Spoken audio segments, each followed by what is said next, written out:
it's Joy. Welcome back to the Joy Standard. So today I have something super fun, my favorite. We are going to be talking about plants and house plants specifically. So if you read the description, you'll know that today I'm going to do my top 5 favorite house plants. I think these are super easy to take care of. I think they're really beginner friendly, and I think they're really cute too. So if you want to check that out, stay tuned. All right, guys. So the first plant I have in my top 5 favorite house plants is the Aglaonema, or Aglaonema, depending on how you want to pronounce it. This is a variegation that I have. I actually don't know what variegation this is, but I was able to get these from a big box store. There'll be a Walmart's, Kroger's. Does Kroger sell houseplants? Yeah, it does. Kroger's, Target, Home Depot, things like that. I didn't have to go for a nursery to find this. But I haven't seen anything like this since, actually. I got it about 1.5 years ago. And it just has, this is about the third of the size that it is now. I have it in this giant pot here. And it sits in my back office in a north-facing window. I had it in the front room where there are 2 south-facing windows, and it was just kind of getting kind of charred at the tips of the leaves. But as you can see, this guy is blooming. It's beautiful. It's just growing like a weed. I love this plant so much. We even have some new little baby leaves coming on here. So this is the first variegation of this plant. I have another one here.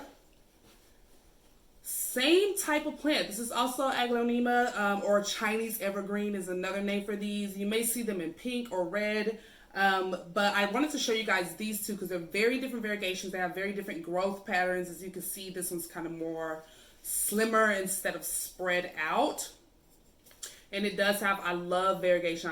As you can see, I like things where my leaves are not just plain green. I like to mix it up, and this guy's actually a little dusty. But this one's in a pot that's not really a flower pot. This is a watering can that I got from at home, and there are no holes in this. So this guy, I probably water him about twice a month on average. He does sit in my living room on a shelf that's about 10 feet away from a south-facing window. Again, these guys are really easy to take care of, both these variegations of the Aglaonemas. And you'll often see these categorized as cast iron plants or plants of steel. And that's just because they're hard to kill. And like I said, this one's in a room with a north-facing window, and this is in a room with a south-facing window, about 10 feet from the window. You can see a little bit of burnt here.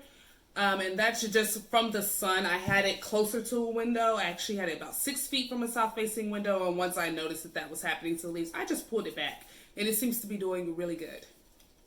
So the second plant I want to talk to you guys about is the pothos.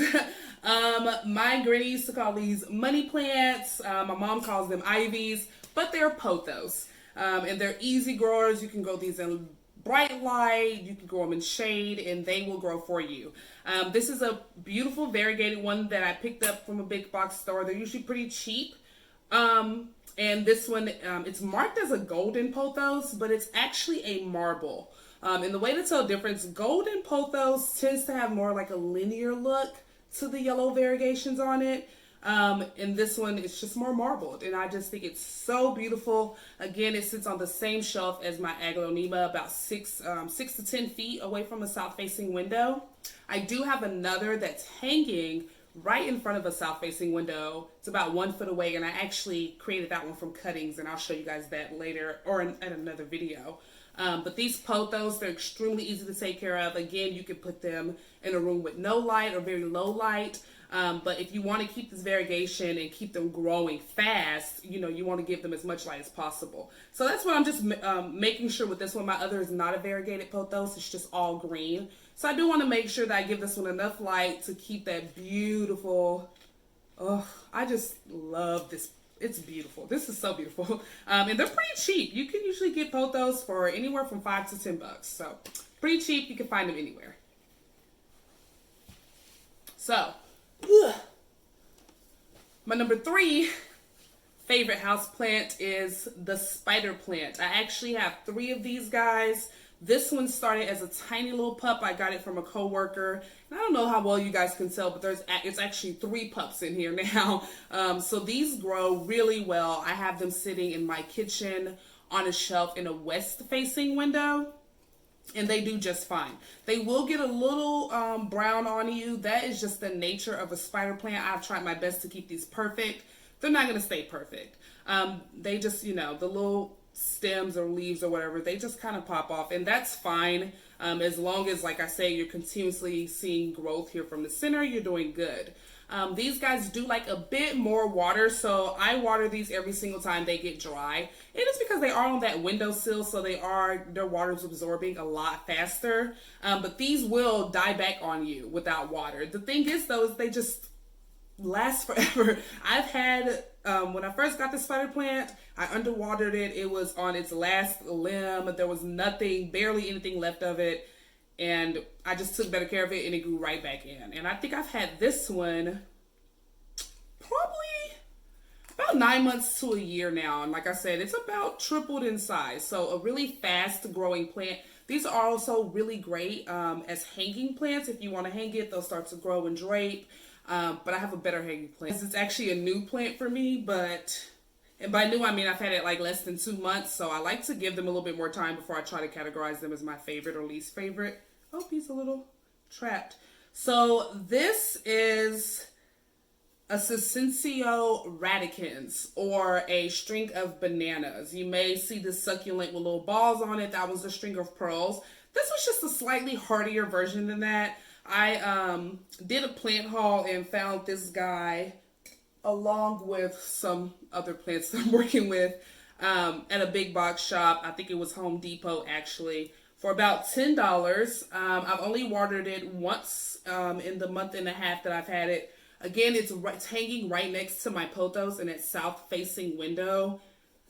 I just love it, y'all. It really is beautiful. I do have good growths. Again, I haven't had this for even 2 months yet, and this was all dirt here. And as you can see, I'm starting to get those little bananas growing here in the middle. And apparently these are fast growers, and they will, it's not long now, as you can see, it's a few inches, but apparently they will trail down 4 to 6 feet. So I'm really looking forward to that, and I'll keep you guys updated on how this beauty grows. I just love this. It's probably one of the most unique plants that I have in my house, and I just love it. I love it, I love it, I love it. So again, string of bananas, or the radicans, or Succincio radicans. And then the final house plant that I'm going to show you guys, maybe a little bit hard to find. I don't know if I looked up on this. I watch other YouTubers who have plants, and apparently this one, I don't hear much about this one actually. Anyways, this is a peperomia. This is, but it's not the kind I typically see. I usually see that rounded peperomia with the little dimple in the middle. That's really popular, but I love this guy. When I first got him about a year and a half ago, it was just a tall stem. And so I cut him down and just stuck those stem ends into the dirt here, and it kind of grew out because I like my plants to be more bushy than tall, if that makes sense. But this guy's been doing pretty good. I probably water it about once a month. You can actually see that I have more of like a wood chippy kind of medium in here versus soil, because of these thick, almost rubber plant, like almost succulent like petals or leaves. I know this guy holds a lot of water, so I water it rarely, probably about once a month, maybe once every 6 to 8 weeks. Just depending, and he does pretty good. He'll go without water for a while. One thing that is interesting though that's happening with this plant is you can see how these petals or leaves started. They're very rounded, very thick, and then and very pale. But the new ones that are growing out are growing in some interesting shapes, a lot more variegation on them, and a lot more green. So I have a lot of little tiny leaves popping in on this one. I don't know if you can see them. I may try to zoom in and show you guys. So I don't know if I'm going to end up cutting the stem off of this one again and planting it in the ground. So again, I'll get that bushier look. But it's almost going into fall now, so we don't want to mess with our plants when it's almost fall time. So yeah, that's my peperomia. All right, guys, so that's my top 5 houseplants. I think all of these are pretty easy to take care of. You've got a lot of variegations in there. So if you don't like a certain variegation of one, especially ones like those Aglaonemas, you can find a lot of different options for those. And that's going to pretty much end this video. Let me guys know if you want any more of these plant things. I have a garden in the back. I love talking about plants and gardens and vegetables and earthy things. So feel free to let me know if you want more of those. And also give me my things, because I didn't ramble here.